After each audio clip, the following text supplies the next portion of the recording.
Welcome back to another episode of the Boys in Motion podcast. We're your hosts, Bryan, Andrew, and Tyler. We're here to break down tips and strategies that you can use to help excel in endurance sports.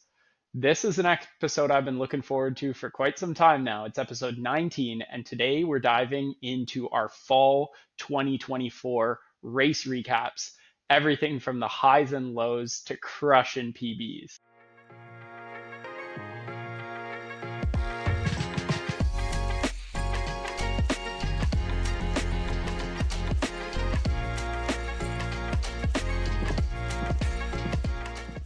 So excited to hear about the great weekend we all had to cap off this amazing racing season. And it was pretty speedy, let me just say.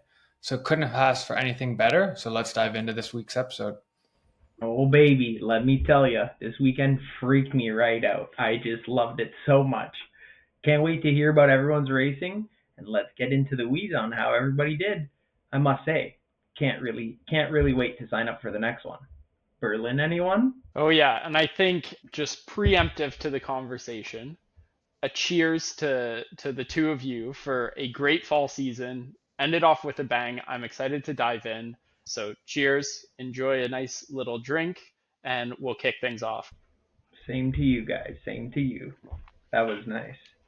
So last weekend, we had kind of the busiest weekend maybe in BIM racing history. We had a few guys at the Toronto Marathon, and both of you running the full. And then myself and Mark, we were up in Uxbridge at the Heck of the North road race, the fall edition. It was wicked. So to kick things off, let's dive into the marathon first. How did it go? I think let's start the night before and that pre-race prep. I think the theme of this, to give a little context, we had both Tyler and Nick, who was doing the half, were both staying with me. So I hosted them for the weekend and I introduced Nick to the carb load. Oh, baby. And I don't know how many times the word carb was brought up in the Friday and Saturday leading up to the race, but I showed Nick what a proper carb load looked like. And let me tell you, we had all of our fair share of carbs. Yeah, we were carbing it up. It was great. Oh, from the street baguettes to the pasta at night, that was amazing. I just loved every second of it. I'm built for carbs, so no problem with me. But I know Nick was on the ropes there for a little bit, just trying to take every punch that Andrew would give him with the carbs. Oh yeah, I was loving it. I think my favorite was when we were going to meet you guys post Heck of the North, and we were about to leave to go get some sandwiches, and then me and Tyler are like, oh wait, we can't leave yet, we got to make some bagels. And then we took bagels for the walk because that's just minutes that we weren't carbon up, and we couldn't have that. So And we were walking, we were burning too many calories, so we needed to carb. exactly. So lots of carb load in. We did the race expo. It was great. That's where we met Tyler. We got our bibs. We took some nice pictures. So that all went smoothly. The expo was nice. Lots of nice gear. We didn't get anything. We resisted, but took some nice pictures, got some nice freebies, had a couple athletic brews, which was quite nice. And I imagine that beats were also a part of the pre-race prep because I know beats were a part of my pre-race prep. Oh yeah, we had lots of beats. I was beat loading for a few days before the race, but I think the most memorable beat moment of this weekend was your little pasta blunder you had. Tyler, tell us about that and what you did. Yeah, that was real nice. We just got into the pasta, start dishing out the bowls. I go, all right. Andrew had it nicely set up, nice pickled beets on the side there. It's serve yourself. I go to grab a nice huck of beets, grab a big spoon, just start hucking beets down on my bowl of pasta. I look over, it's Julie's pasta bowl. She just got a nice topping, a good serving of pickled beets. They're just not in the game. Okay, perfect. So the carb load sounds like a success. I know hanging out with you guys pre-race, after my race, the carbs were flowing, and it seemed you guys were pumped up to hit the road and start running. So how was the morning of? What was it like at the start line? Electric. To start the morning off, we had our oatmeal, we had our beets, we had our carb drink, It was all smooth sailing. We got out of the house nice and early. And to get to the race, we took a page out of your book, Bryan, and we cycled right to the race start. We got some e-bikes. We got lucky. 3 e-bikes right down to the finish line. It was wonderful. The breeze flowing through the hair, just going downhill, which was wonderful. 0 effort and just a nice spin on the legs. So there was no better way to start. And then got into the porta potty lines. We're just all hanging out, and they were pretty long but manageable. And then we met up with my friend Albert, who just messaged me morning of, didn't even know he was racing. And I just get the "where you at" text. So we met up with him, chatted for a little bit, and then we head to the start line, and that's a little bit of havoc begins. The first, I would say, you know, big moment of the day. Oh no. Well, like I know start lines there's a lot of energy flowing. So what happened when you were lined up? Oh, there was lots of energy, that's for sure. We were walking up. I took a couple pics. We were having fun. I go, you know what, boys? I got to take one last little drop of the bucket. I went to the side of this park, come out, poop on the shoe. Just absolute, just bottom of the shoe slated with dog poop. I'm like, I'm like, wow, that's gonna make me nice and fast. We get to university and we just see the sea of people. We're like, what the heck is going on? No signs, no nothing. We're just trying to bust our way through. We see this little gate area. We go, perfect. This is where like they're funneling all the runners in because it's near the start line.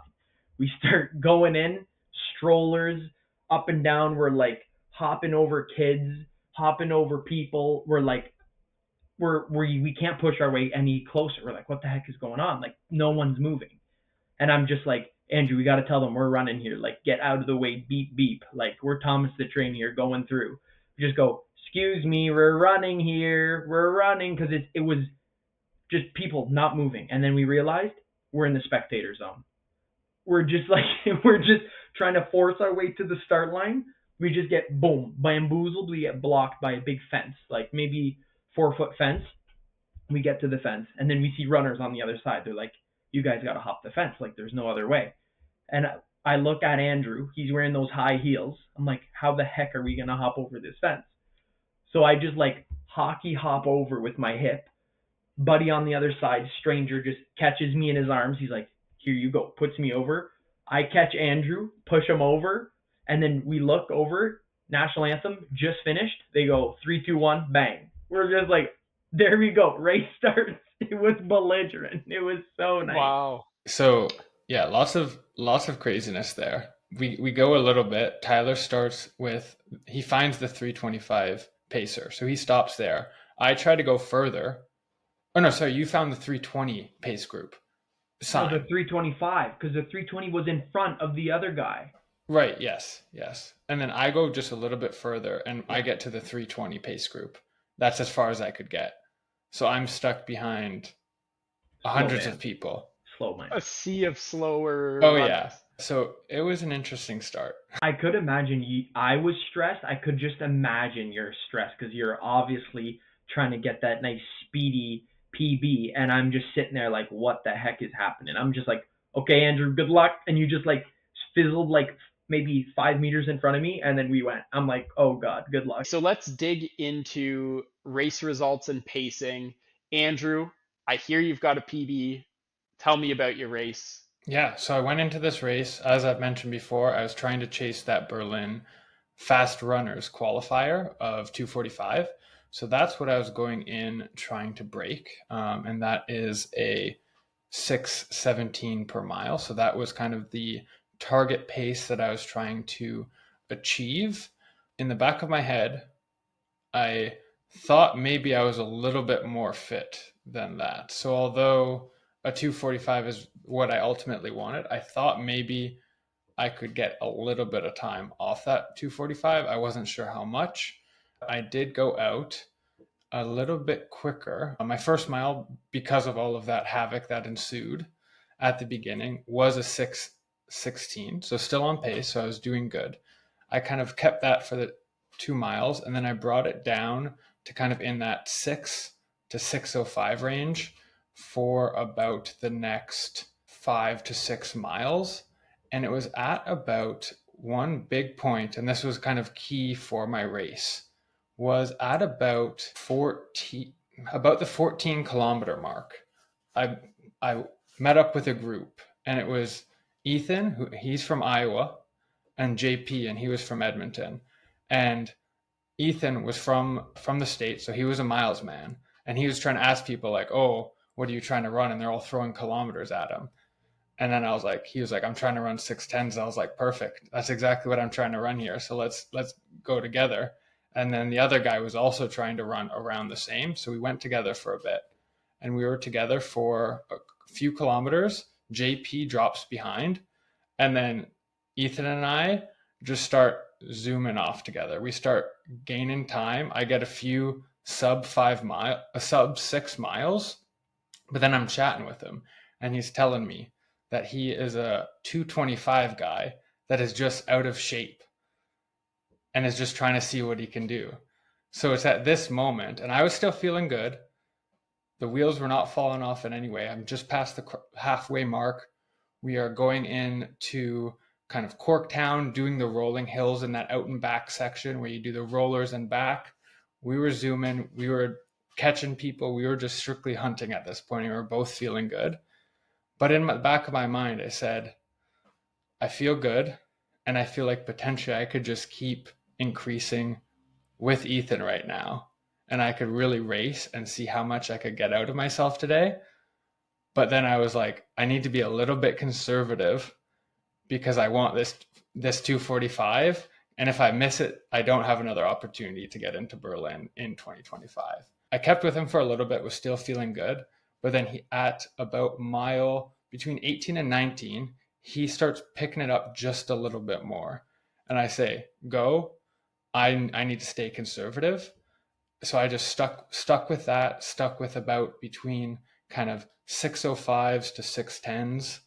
Stuck with that, did the out and back, and then that dreaded headwind on Lakeshore. As we come back towards the CN Tower, still feeling great, but that headwind was strong. So I definitely slowed here, and I did my slowest mile at mile 23 with a 6:24.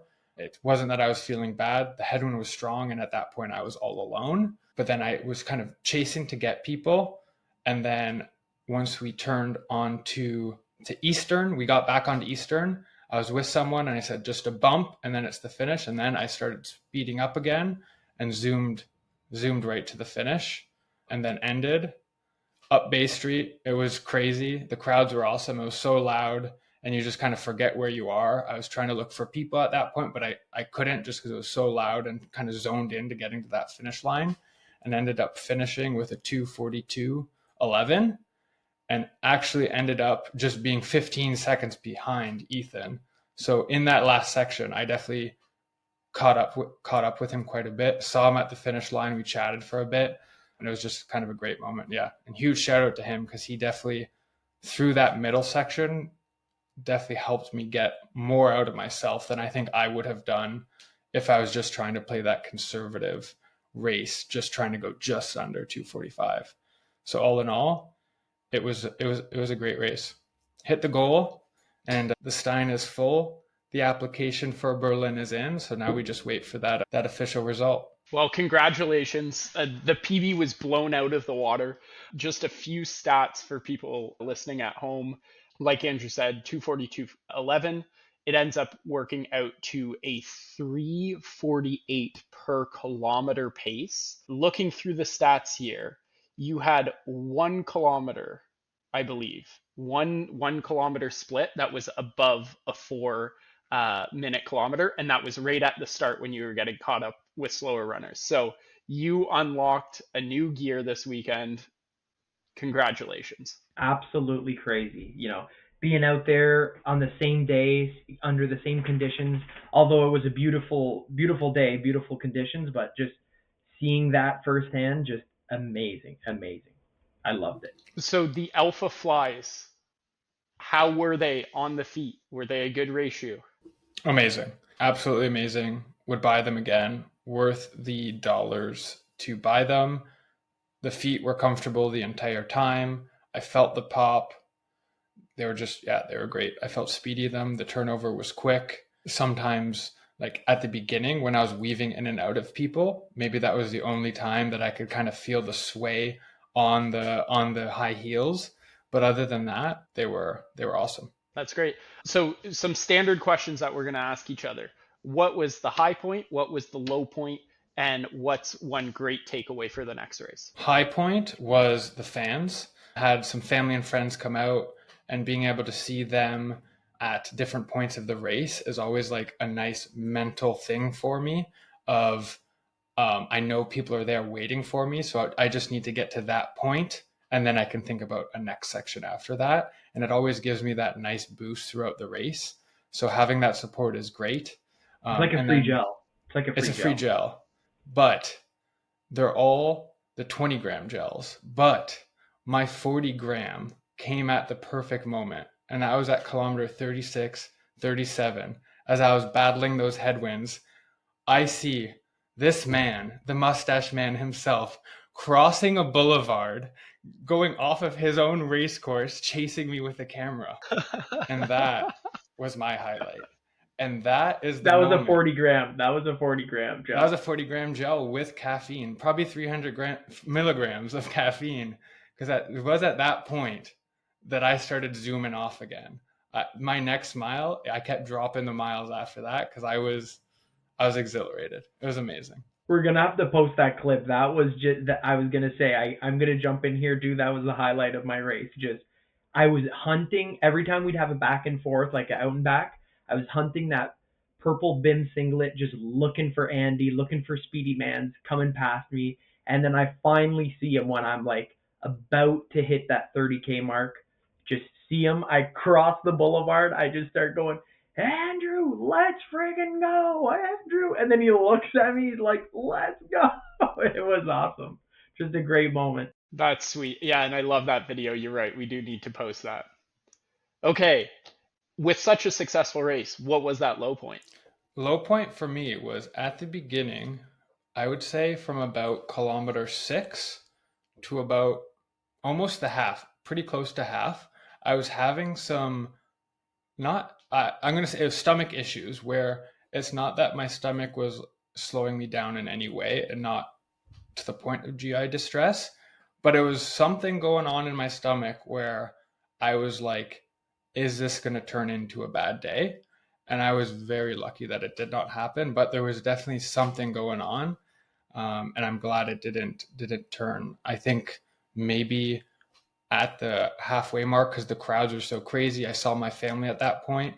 Did it focus me on other things? I'm not too sure. I also, one thing I switched is kind of 3/4 of the way into it happening, I stopped taking noon and I switched just to water at aid stations. Did that help? I'm not sure. But after about the halfway point, it was fine. But that was something that was definitely concerning in the first half of my race. Nice. Well, it seems like, yeah, after the dust settled, it ended up being no problem whatsoever. And so post-race reflection, what's one takeaway for the next race or the next training block?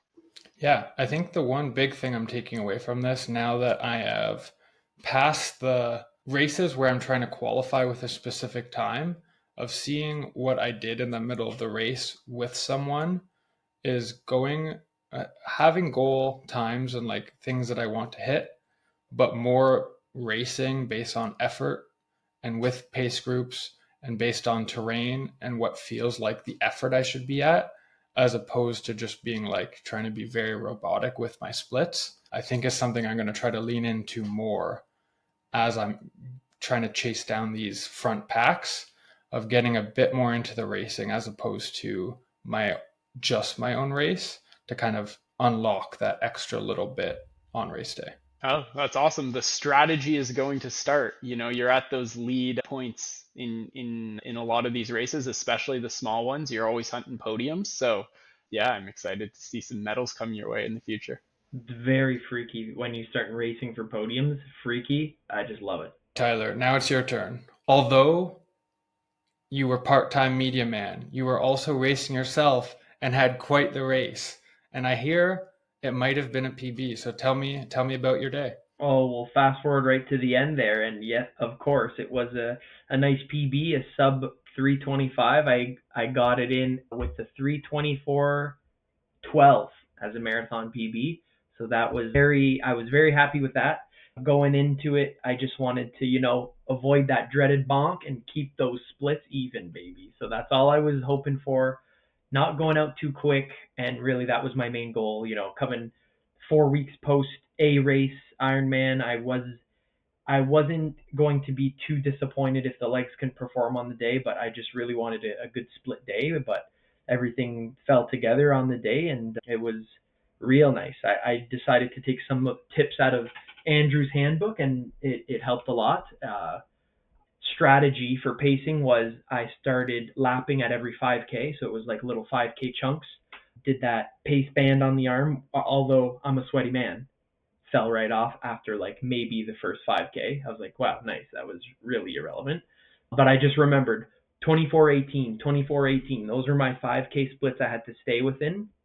And I found it a great way it was the first time I've done that. And I found it a great way to just have a mini race within the main races. Just stay within that, under that 24:18, and obviously not too far under, or else you get that dreaded bonk. So just going quickly over it, the first one I was nicely under that, comfortably under the 24:18 with the 23:47. Next couple 5Ks as well within that 23. I was actually 23:16 going into right on that 24:18. So carried that through to the half, and then it started getting a bit harder at around 35K. I got above that 24-minute mark. That would be when you turn into the headwind, right? That was right before, exactly. So when I'm getting into that 30 to 35, I'm coming into that headwind. You're right. So I did lose a couple seconds there off of my 5K. Tipped closer. I'm looking now. I just had two splits close to that 5 minute per kilometer mark. So that was kind of in my head. I was like, I can't get under or over that 5 minute per kilometer. I did the one split at just about 5 minutes, so 4:57. And then my 35 to 40 was real tough but I still kept it at around 5:06 per kilometer. That was really the hardest part of my race, was that ending into that headwind. Maybe the last 5-6K were pretty tough. I was trying to stay above pace, but at that pace, I mean, in that part of the race too, you see a lot of people falling back, so you kind of feel like naturally you're just following the pace of the people you're with. So I was finding myself kind of falling back on my pace, so I would actually do the opposite, try to speed up a bit. But no, it was good. Hit a bit of that wall, but I think with that mental energy still there, and I guess the pain in the legs so fresh from the other race, that I told myself, it's temporary. I was on like the fence. I was telling Andrew I was on the fence, like 38K. I had 4K left. I was looking down at my watch trying to do that bonk math. I was like, do I go for the PB, or is it already like long gone? Like I had no idea where I was. I'm like, do I just go for it or what? Like, I know exactly how you feel. I was doing the bonk math in the 5K that we did, and I see it in your numbers as well. Like the bonk math was happening because it was close enough where it was at risk in those last 5K. But you brought it home, baby. yeah, I was just like, okay, like I draw back, and then I'm like, I don't think I'm gonna do it. I'm like, oh shit, okay, I think I could do it. And then like, and then that little hump, I'm like, oh god, I'm done. Like, but yeah, the bonk math, and I just, you see me at the end, you could see my last K, it just got the zoomies, just boop boop boop boop boop, just went right up the nice finishing shoot, and that definitely was a lot of energy. Crowds were insane, and ended up finishing. I think the gun time was 3:27, but the course ran a little long, so my official PB has been broken. So I'm really happy with that. A lot of learning done, and just can't wait to hit the next one. Where do I sign up, baby? I love it. I love the excitement. I love the recap. You had a great day. And I think the fact that this was all 1 month post full Ironman is crazy, that's when you get your PB. But I will say, doing a flat course is kind of nice, has its perks.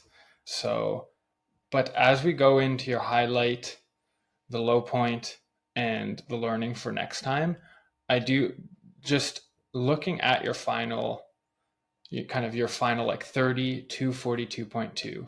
I know previous races, you mentioned that word bonk, and you've bonked a couple times in marathons. And I don't think that's what happened at all here, because the end of the marathon is always going to be hard, and even splitting is a very hard thing to do at this distance. So you're going to lose a little bit of time in that second half, depending on the course.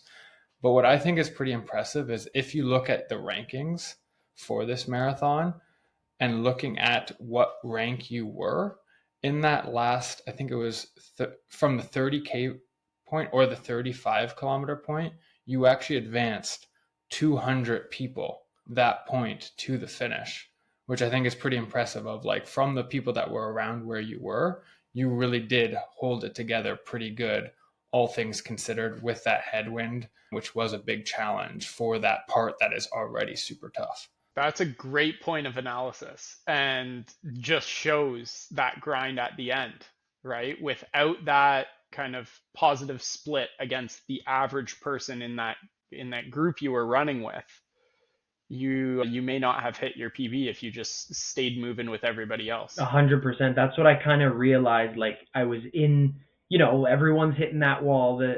And I was seeing some people speeding up, some people slowing down, and you're not trained to do it, but your body just wants to stay with that same group of people. It's kind of like the sheep. Everyone around is doing the same thing, so you're gonna stay with that same group of people, just nice and slow and steady. Everyone's just trucking along, but I was like, you know what? I can't do that this time. I just got to push myself a little bit harder. And yeah, that was a great point. You texted me that today, Andrew, and I was like, damn, that's a pretty crazy analysis. Like within, like you said, I'm looking at it here, within the last 10 to 12K, it was almost 200 spots tape, just hunting people down. It was nice. So Harvesting souls. that's it. Very It nice. was That's experience though, right? That's it's getting experience. on the experience train. Yeah. So like, the mindset too is, last time I was just dealing with, the inner demons, the hey, can I even do this? Why am I here? And then this time it's like, hey, I'm meant to be here.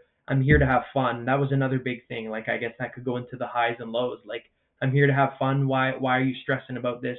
Yeah, you're here to just have a great time and just enjoy it. So it was real nice. Yeah, that's huge. So let's hear, after all that analysis and looking through that race, let's hear your high point, low point, and what you're taking away for the next one. Since I hear you're basically ready to click that buy button already. Just tell me where to go and I'm buying, baby. I'm ready to rumble. That I'm always torn between the triathlon and the marathon, and when I always go back to the marathon, it's just so much fun. I'm addicted to it all. So it's my fault. I'm just an addict. So, but yeah, the high point, I got to steal it from Andrew. Fans, cheers, squads. It was amazing. The past marathons I've done were in Ottawa. No shade to Ottawa. Those are amazing crowds too, but just Toronto, the amount of people, just next level. I could just imagine, some of the marathon majors. That's what I think I'm chasing next, is some craziness at the marathon majors. So we'll see where That's that goes. that. Sorry, we got to take a pause. That's headline in news. You said it on the pod. That's a drop right there. Well, I mean, I do apply every single time for the lottery, but we don't know if we make it in. But the lottery is a thing, so we'll see. Maybe one day we get that qualifying time, but right now we're just going straight lottery. But that'd be top of the line. Would be so nice. But high point, definitely the fans. Low point, I could have had maybe two low points. I want to say the bonk was not a low point this year, so that was really nice. Nice low point was, had to take a nice pee break at kilometer 13. I was debating on just holding it in, and I was like, I ended up going a little faster around that bend, and then I'm like, you know what? I see a porta potty, gotta take it, gotta go. Went quick. It was real quick, efficient, kept going, and that's actually exactly when I met up with the 325 bunny. So it could have been, I thought it was a low point, really freaked me out. It was nice. And then I said, you know what? We're just going to keep rolling with it. And then the other low point was just the crazy headwind on the back straight there. I was kind of a little bit disappointed with, I'm doing good. They're just trying to put some sticks in the spokes here. It was tough. The marathon gods were not on our side for that little last stretch there, but we made it out. we'll finish off with the nice what I'm taking away to the next one. I was talking to a few people, and I really like that. I think I'm going to stick with that pacing strategy. Is lapping every 5K really helps me mentally, not taking away. Look down at my watch. Oh, I have 35K left. I have 30K left. You just chunk that up with 5Ks. I was even looking at timing, like within the 5K. So I was looking at my lap time and my last lap time, and like I knew I was always around the 24 minutes. So I'm like saying to myself, oh, I'm 12 minutes into a lap. I'm halfway there. Like in my head, I'm almost halfway there. I'm three-quarters of the way done this lap, and then you just restart, and it just like resets your brain every time. So I found that really helpful to keep on track. And if you're ahead on one lap, you just keep going. You just keep trying to stay ahead, but not too far ahead. And then if you fall back, okay, next lap, it's blank slate. I got to get it done. So that was a really big help for me, and that I think I'm just going to try to get more efficient on. Love it. Yeah, some great takeaways. Before we move on to Bryan's race, because he had quite the day as well, just want to give one quick shout out to Nick, who was also racing with us. He originally signed up for his first half marathon and was in the 2:20 pace group.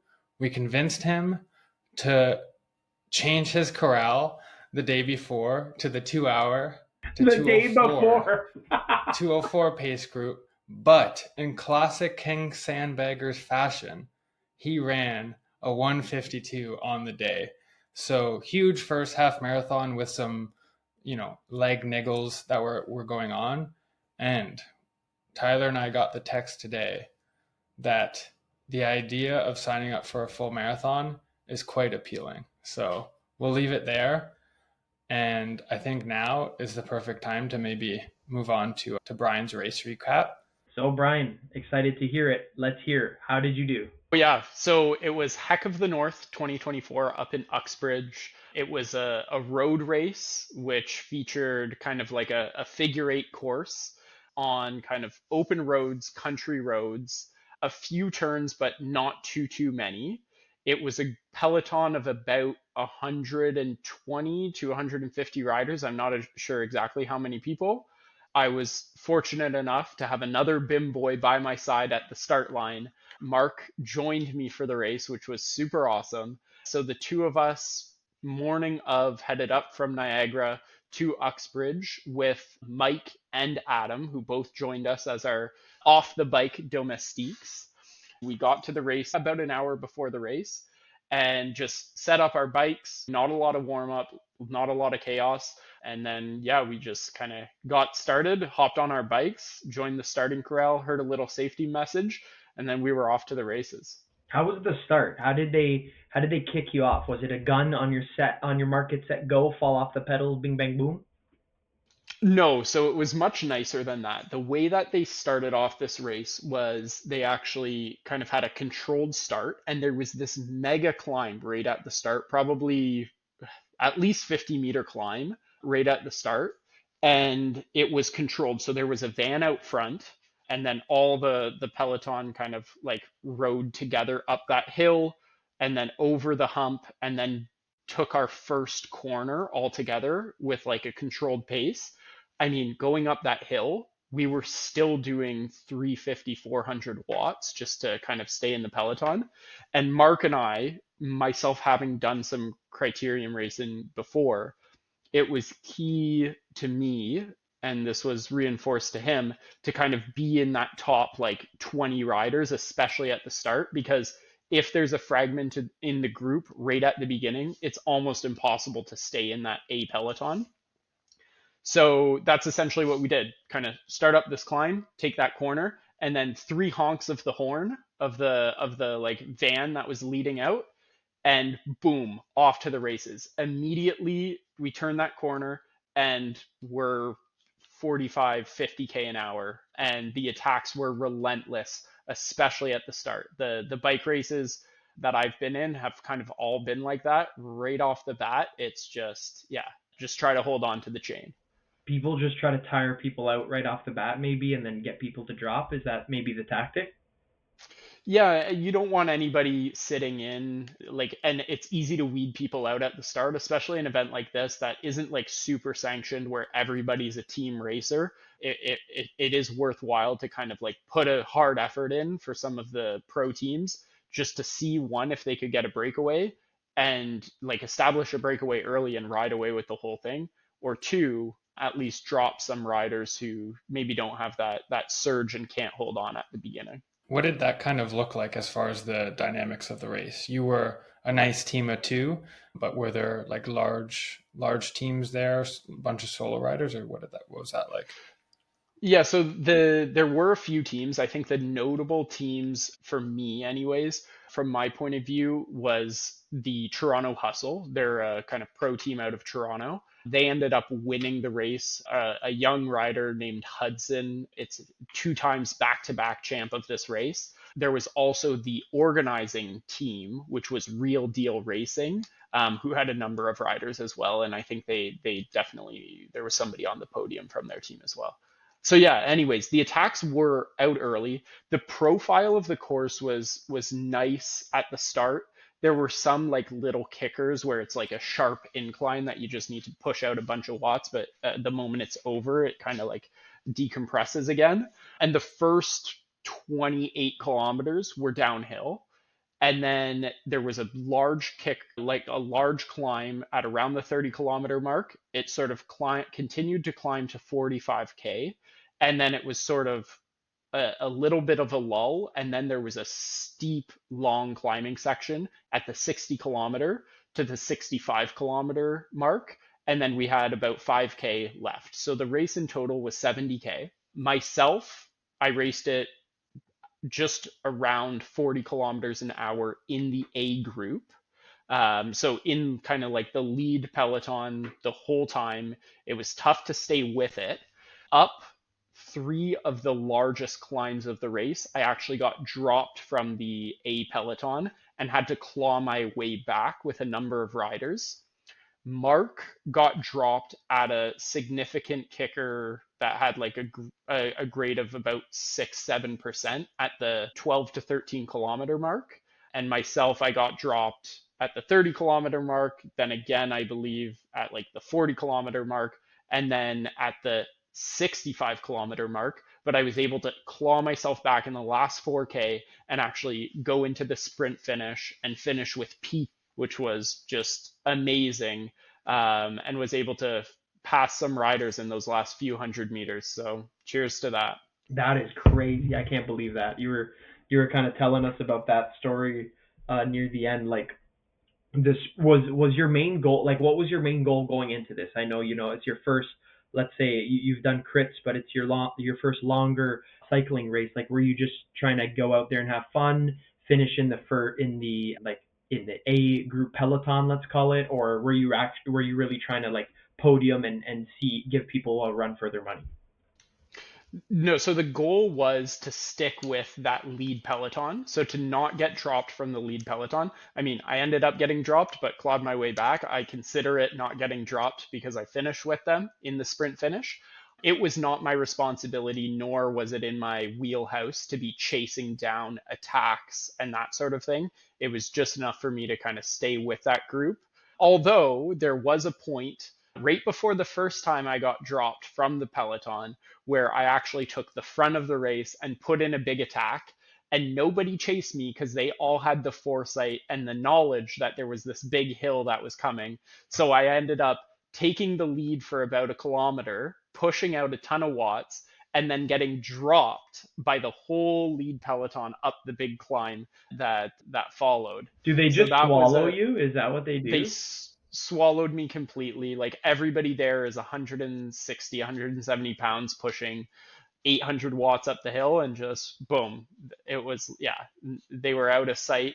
And I was able to catch back up with a few guys who were struggling like me. Yeah, that's crazy. For the rest of the race, like other than the one time you were in front, what did that like dynamic in that front peloton look like for you? Were you mostly just with it, kind of thinking some of them are stronger riders and like in teams, so they're playing that game? Were you kind of like staying back trying to conserve, or were they trying to like push you forward at any point and like trying to make you take some of the work off of their team. The main teams were attacking enough. Toronto Hustle, for example, was kind of doing a 1-2 switch. So one guy would attack and then the other teams would chase, bring him back, and right when they caught him, then boom, the other guy would attack. So they were kind of doing the 1-2 punch right at the beginning of the race, which I think is kind of where and why Mark got dropped from that lead group, is just some of those punches up the hills. If you weren't in a good position, it didn't matter, because yeah, if you were taking wind before some of those big attacks, you needed to be a superhero to hang on. But no, it was a lot of shielding myself. Like racing prior to this definitely helped. I knew to stay shielded, stay smart. It was a lot because of the elevation profile. Some of those kickers, it was a lot of like 100% on, then almost nothing. Just like shield yourself from the wind and you get to almost coast for some of it. So it was very variable in the efforts we were putting out, but those big sprints up some of those hills and those kickers took a lot out of me. But overall, it was a super race. The overall stats, like I said, P10, sprint finish. There were 3 people off the front who kind of got away from that A peloton. I don't know exactly when. The race in total was 69 kilometers. It took me an hour and 42 minutes, 820 meters of elevation, and my average pace, like I said, was 40 point something. So very, very quick, super fun, and I'm excited to race my bike again, and I know Mark is too. Oh baby, see now you're giving me the biking bug. I want to race a bike now. Like, geez Louise, I don't know what I'm gonna do. To me, and maybe this is the high of racing, is like racing with Mark and just like bike racing, being involved with that was the high. But I think the strategy component of bike racing is also something that I love so much. I'm not a good enough runner to be competing on strategy when it comes to running. So, and cycling, like I'm a strong cyclist, and it's just fun to be able to roll with the punches that come in a cycling race and play some of that strategic game. It sounds very dynamic. It sounds like very spooky. I like it. Yeah, and there's a YouTuber, Don't Get Drop Cycling, I believe, and he would film the whole race. He ended up finishing right behind Mark. He could have been for some of that race, I think, just based off his like numbers. He could have been in that A peloton, like that lead peloton for quite a bit of the race, if not all of it, maybe. But because he didn't kind of latch on at the start, he was never involved in the games at the front. It just never happened because he was kind of instantly dropped. So it's that quick latch on. You could hang on if you're in the bubble, but if you're not, you can never get back up to it. That's why I was so impressed with, I think another high was actually being able to catch back up to the lead peloton True. after getting dropped 3 times. Kind of crazy. Oh, I see it here. Yeah, Heck of the North instantly dropped. I'll have to watch this. Mark is on that video quite a bit actually. That's hilarious. So I'll have to very, check. very cool.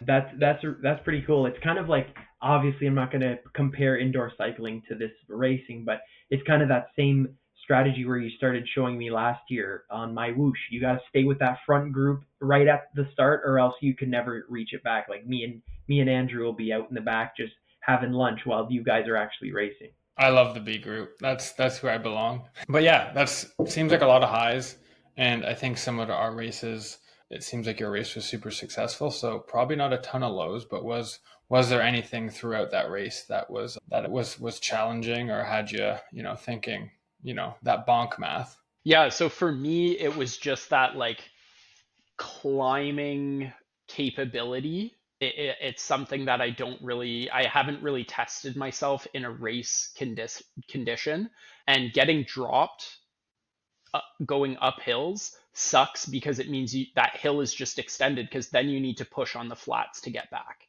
And it ends up putting you in a cave compared to everybody else. I think had I had a little bit more foresight into the course, how it was planned, and just being smarter around the hills and also being stronger up the hills, I would have had a more successful result at the end of the day. So low point for me was, yeah, I think not being prepared for the strategy around the hills. Nice. Yeah, that makes sense. And any other takeaways that was kind of a takeaway from the race in itself, but any other takeaways that you're gonna roll into your next races? Yeah, of course, like trying to put a positive spin on those lows, there's lots to learn there. I think the other thing is just in terms of actual workouts that will help me perform better in that situation, it's those kind of 60-second on, 60-second off, like burner workouts where you're going back and forth between high intensity and then almost just like nothing would be a significant help if I were to race the same race next year. And I think it's also helpful to maybe have on my bike stem the race profile so that I know at which kilometers I'll have that. Because when you're in that race situation, one, it's actually tough to even see your screen because you're not focused on that. But it would have been nice just to know exactly where those big hills were so that I could rest before them, really come into those hills fresh. Yeah, I was thinking of that. Like, I think the race profile would really help. You know, oh, I'm close to 35. I see this uphill's coming. I'm not going to go ham right now. And then maybe it helps with your climbing management. You know, you have 3 or 4 big hills. You break that out into, okay, I'm done hill one. I'm done hill two. Let's keep it going here. That's a good strategy. Yeah. But overall, it was a superb race. Real Deal Racing did a very good job organizing it. It would be nice for a race like that to be kind of closed to cars. I didn't have any close calls, but the fact that like you had to wait at a stop sign sometimes kind of like changes the race dynamics. So it would have been nice to not have to like worry about traffic Wait at a all. sec. You had to stop at stop signs? Oh yeah. That's Th- wild. That was the race rule. Any stop sign you had to stop, or if it was clear, you could No, go. sorry. Yeah, like a four-way stop, people would just kind of go through or at least like slow down and people were yelling clear, clear, clear. But there was a few intersections where we had to stop and the crossing traffic didn't, where it kind of held the race up a That's few times. crazy. So the boys in the back can come out at you. Or if you're a boy at the back, you could come at them. That's friggin' awesome. Yeah, that's awesome. Yeah, sounds like a very crazy and successful day of racing. And I do have one little question. You've done this race, a bit of a longer road race. You've done some crit races. What do you have any ideas of what is next for your bike racing? Any target races or kind of types of races you're wanting to do The now that bike you've kind race, of had a bit more of a taste? the bike race Yeah, career. I should say is if you've never raced bikes before, this is the way to start. Either through a like leisurely kind of learn to crit race is great, but a race like this as well was something that was accessible enough to beginners as well. Yes, the top of the field was crazy fast and very competitive, but there was all sorts of people in the peloton and all sorts of experience and capabilities on the bike. So something like this is great to start, and I think it will be a race similar to this that I look to do again. But I think next year for me is the BIM ride, a criterium, and maybe this race again. I could see that being my cycling schedule. BIM ride or BIM race ride? I mean, we will see what that A group wants to do. I mean, That sounds great. that might be my intro to racing. Yeah, that sounds like a great racing schedule, and I'm happy to hear that you also have enough time for a run race as well. So sounds like a good year.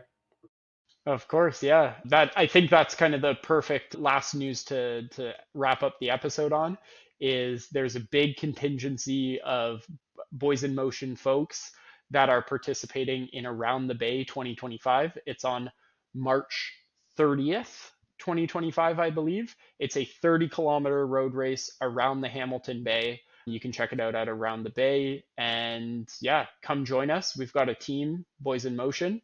So we'll see you at the start line there. Well, I mean, sounds like I don't have a choice. Well, anyways, we will see if Tyler and Andrew show up at that start line. But from the sounds of it, the races will continue.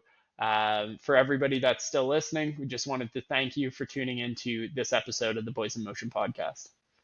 Yeah, and don't forget to follow us on Instagram, TikTok, YouTube, and join our Strava club for even more great content.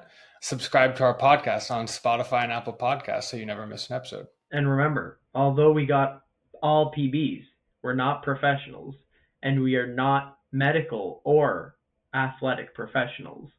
The advice and tips we give you and the race recaps we give you are based on our own experiences. Please consult a doctor or healthcare practitioner if you need any help. Thanks. So keep moving. Stay motivated for that next race in your calendar, and we'll see you next time on the Boys in Motion.